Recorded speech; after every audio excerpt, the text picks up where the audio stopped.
Hello everyone, मैं विक्रम कुमार आप सभी का अपने यूट्यूब चैनल स्कॉलर्स कॉन्सेप्ट के ऊपर स्वागत करता हूं। जनरल एप्टीट्यूड से रिलेटेड डेली क्वेश्चन सीरीज में आज हमारा संडे स्पेशल क्लास है, जिसके अंदर हम प्रीवियस ईयर से रिलेटेड 5 क्वेश्चंस को डिस्कस करेंगे। तो आज का हमारा फर्स्ट क्वेश्चन है, जो कि गेट इकोलॉजी 2018 एग्जाम से लिया गया है। क्वेश्चन को देखते हैं। 7 machines take 7 minutes to make 7 identical toys. At the same rate how many minutes would it take for the 100 machine to make 100 toys. अब यहाँ पे क्या है कि 7 मिनट्स के अंदर हमारी 7 मशीन्स कितने टॉयज बना रही है? 7 टॉयज बना रही है।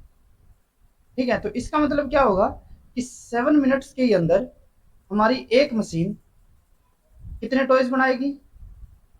1 होगा। ठीक है, इसको हम डिवाइड कर देंगे 7/7, तो हमारा 1 आ गया यहाँ पे। ठीक है, यानी कि एक मशीन एक टॉय को बनाने में कितना टाइम ले रही है?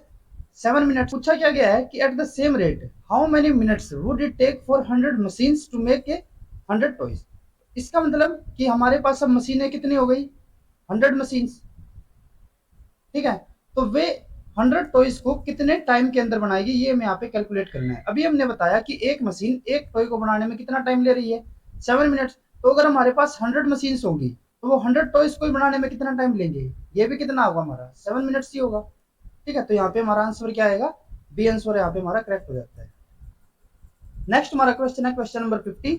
A number consists of 2 digits. The sum of the digit is 9. If 45 is subtracted from the number, its digits are interchanged. What is the number? अब यहाँ पे क्या है कि हमें 2 डिजिट का कोई नंबर दिया हुआ है, और जो ये नंबर है इसकी जो डिजिट होंगी उनका सम कितना है? 9। ठीक है, और अगर हम इस नंबर में से 45 माइनस कर देते हैं तो जो हमारी ये डिजिट होंगी वे क्या हो जाएंगी? इंटरचेंज हो जाएंगी। जैसे कि अगर हमारा यहाँ पे ए है, यहाँ पे हमारा बी है, तो अगर इसमें से हम 45 माइनस करते हैं तो हमारा नंबर क्या बन जाएगा? बी ए। यानी कि हमारा जो पहले बी पीछे था वो आगे आ जाएगा, और जो ए था वो हमारा पीछे चला जाएगा। ठीक है, तो अगर हम यहाँ पे उस एक्चुअल नंबर को निकालने लग जाएंगे फॉर्मूले के अकॉर्डिंग, तो हमारा काफी टाइम लग जाएगा। तो इसीलिए हम क्या करते हैं, ऑप्शंस के अकॉर्डिंग चलते हैं। पहला हमारा ऑप्शन यहाँ पे क्या दिया हुआ है? 63। तो पहली कंडीशन हमारी क्या है कि डिजिट का सम कितना होना चाहिए? 9 के इक्वल। तो यहाँ पे डिजिट का सम तो 9 है, लेकिन अगर हम इसमें से 45 माइनस करते हैं तो हमारा किसके इक्वल आएगा? ये 18 के इक्वल। लेकिन हमें चाहिए कितना है? इसका इंटरचेंज, यानी कि 36 चाहिए था। तो इसीलिए वो जो फर्स्ट ऑप्शन होगा हमारा, वो हमारा यहाँ पे इनकरेक्ट हो जाता है। देन उसके बाद नेक्स्ट हमारा है 72। यहाँ पे सम कितना है? 9 है, और अगर हम इसमें से 45 माइनस करते हैं तो वो हमारा किसके इक्वल आएगा? 27 के। तो यहाँ पे अगर हम देखें तो हमारी डिजिट क्या हो गई? इंटरचेंज हो गई ना। तो हमारे आगे आ गया, 7 पीछे चला गया, तो इसीलिए ये ऑप्शन हमारा यहाँ पे करेक्ट हो जाता है। उसके बाद नेक्स्ट हमारा ऑप्शन है 81। इनका सम तो हमारा कितना हो गया? 9 हो गया डिजिट्स का, लेकिन अगर हम इसमें से 45 माइनस करेंगे तो वो हमारा किसके इक्वल होगा? 36 के। लेकिन हमें चाहिए कितना है? 18। तो इसीलिए ये ऑप्शन भी हमारा इनकरेक्ट हो गया। देन उसके बाद नेक्स्ट हमारा ऑप्शन क्या दिया हुआ है? 90। अगर हम यहाँ पे डिजिट्स का सम देखें तो हमारा 9 के इक्वल है, लेकिन अगर हम इसमें से 45 माइनस करेंगे तो हमारा 45 के इक्वल आएगा, जबकि हमें चाहिए कितना होगा? 09, यानी कि 9 के इक्वल। ठीक है, तो इसीलिए ये ऑप्शन भी हमारा एलिमिनेट हो जाता है। तो हमारा जो बी ऑप्शन होगा ये यहाँ पे करेक्ट रहेगा।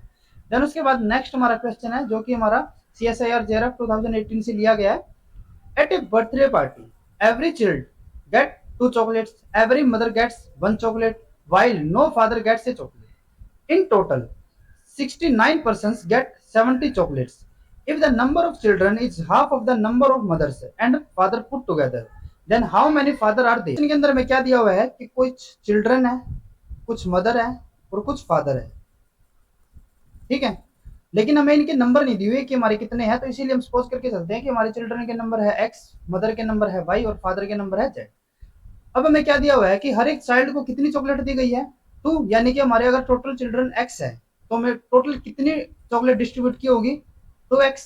और हर एक मदर को कितनी चॉकलेट दी गई है? 1। तो यानी कि हमारी टोटल चॉकलेट कितनी डिस्ट्रीब्यूट हुई होंगी? सिर्फ y, क्योंकि हमारा ये 1 के साथ मल्टीपल हो जाएगा। और फादर को एक भी चॉकलेट नहीं दी गई है, यानी कि हमारे फादर्स को कितनी डिस्ट्रीब्यूट हुई चॉकलेट? 0, क्योंकि एक भी चॉकलेट नहीं डिस्ट्रीब्यूट हुई ना।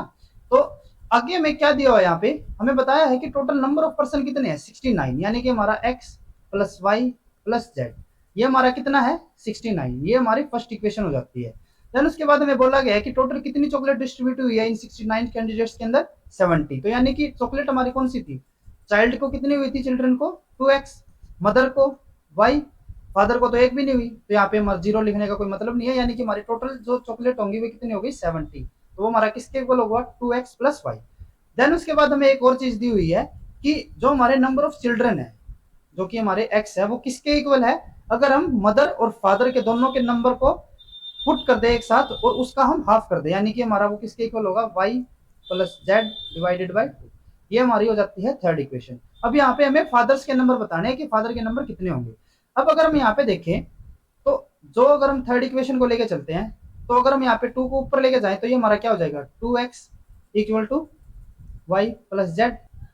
तो अगर हम यहाँ पे देखते हैं कि जो हमारा y प्लस जेड है वो हमारा किसके इक्वल है, 2x के इक्वल।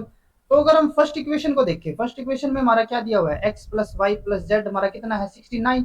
तो ये हमारा इसके इक्वल है, तो यानी कि हम y प्लस जेड की जगह क्या रख सकते हैं 2x। तो हमारा x plus 2x equal to कितना हो गया 69। तो ये हमारा कितना हो जाएगा 3x इक्वल टू 69 और हमारी x की वैल्यू यहाँ पे क्या आ जाएगी 69 डिवाइडेड बाई 3 यानी कि 23। तो हमारे जो चाइल्ड है वो हमारे कितने हो गए, ये हो जाते हैं हमारे 23। ठीक है। अब उसके बाद आगे हम देखते हैं कि जो हमारे मदर के नंबर है वो कितने हैं, क्योंकि हमारी जो सेकंड इक्वेशन है, सेकंड इक्वेशन के अंदर हमें क्या दिया हुआ है 2x plus y is equal to 70। तो यहाँ पे अगर हम देखें तो हमारे x कितने हैं 23 है, तो यानी कि 2 into 23 plus y is equal to 70। तो हमारी y की वैल्यू यहाँ पे क्या आ जाएगी, ये हमारा सम होकर 46 और दूसरी तरफ जाने पे माइनस हो जाएगा, तो यानी कि 70 माइनस 46 और ये हमारे हो जाएगा 24। तो हमारे यहाँ पे मदर्स के नंबर कितने हो जाएंगे 24। ठीक है। देन उसके बाद अगर हम यहाँ पे फादर्स के नंबर काउंट करते हैं, तो फादर्स के नंबर अगर हम यहाँ पे फर्स्ट इक्वेशन में देखें तो हमारा क्या था, x plus y plus z is equal to 69। तो हमारा x की वैल्यू यहाँ पे क्या आई है 23 प्लस y की value 24 plus z is equal to 69। तो हमारा z का नंबर यहाँ पे क्या होगा 69 माइनस ये हमारा सम हो जाएगा, तो ये हमारा हो गया 47। तो ये हमारा माइनस होके यहाँ पे आ जाएगा हमारा 22। तो जो हमारा यहाँ पे फर्स्ट ऑप्शन होगा वो हमारा करेक्ट हो जाता है। देन उसके बाद नेक्स्ट हमारा क्वेश्चन है question number 52, for the following set of observed values which of the statement is true. यहाँ पे क्या है कि हमें कुछ वैल्यूज का सेट दिया हुआ है और उसके रिगार्डिंग हमें यहाँ पे डिफरेंट स्टेटमेंट्स दी हुई है और उसमें से हमें करेक्ट स्टेटमेंट को सिलेक्ट करना है। अब यहाँ पे हमें इस डाटा के रिगार्डिंग 3 चीजें दी हुई है, पहली हमारी मोड, मीडियन, देन उसके बाद मीन। तो सबसे पहले अगर हम मोड के लिए बात करें तो मोड के लिए हमें क्या करना पड़ता है कि जो भी हमारी वैल्यूज है उसमें से हमें ये सिलेक्ट करना पड़ेगा कि हमारी कौन सी वैल्यू मैक्सिमम टाइम रिपीट हो रही है।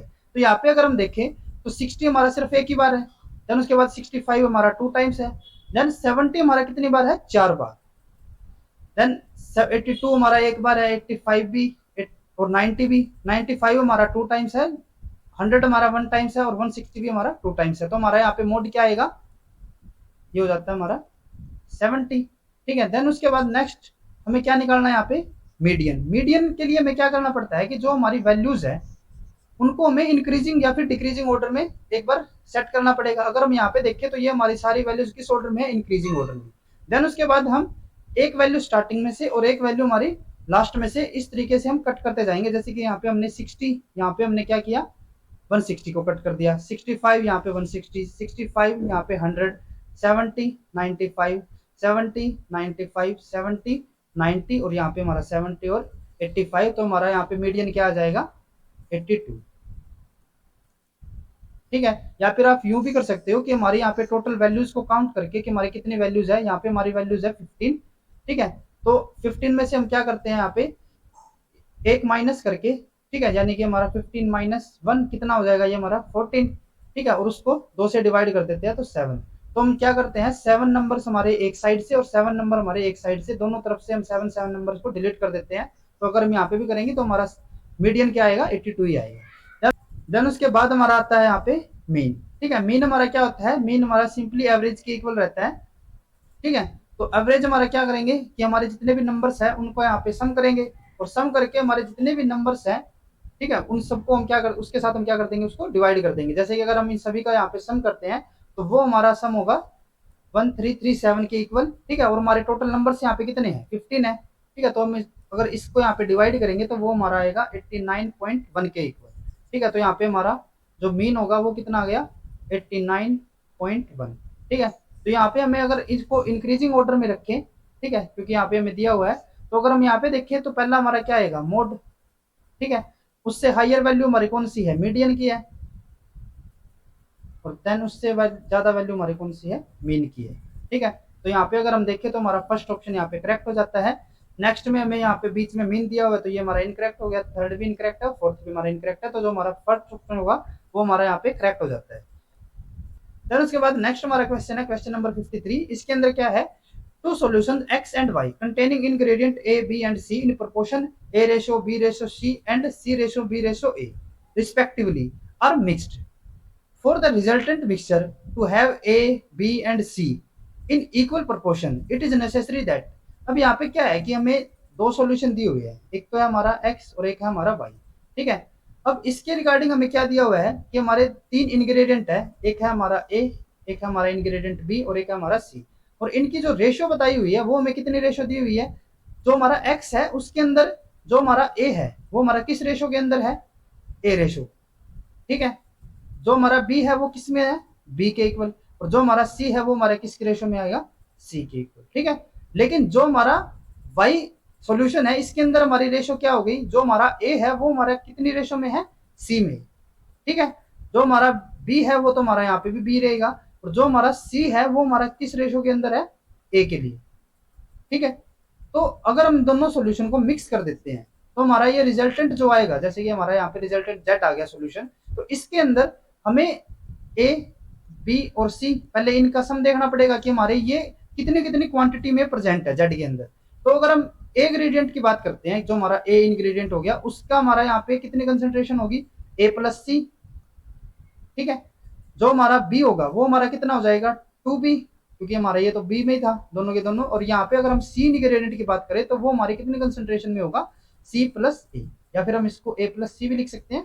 ठीक है, तो हमारे जो तीन इंग्रेडिएंट थे वो हमारे फाइनल मिक्सचर के अंदर कुछ इस रेशो में आ गए। अब हमें यहाँ पे क्या दिया गया है कि फॉर द रिजल्टेंट मिक्सचर, जो हमारा रिजल्टेंट मिक्सचर एक्स है, सॉरी जेड है, इसके अंदर to have A B and C in equal proportion. अगर हमारे ये जो तीनों के तीनों इंग्रेडिएंट है, जो हमारा ए है, बी है और सी है, ये अगर हमारे तीनों के तीनों इक्वल है जेड के अंदर, तो हमारी क्या कंडीशन इन ऑप्शंस के अंदर होनी चाहिए।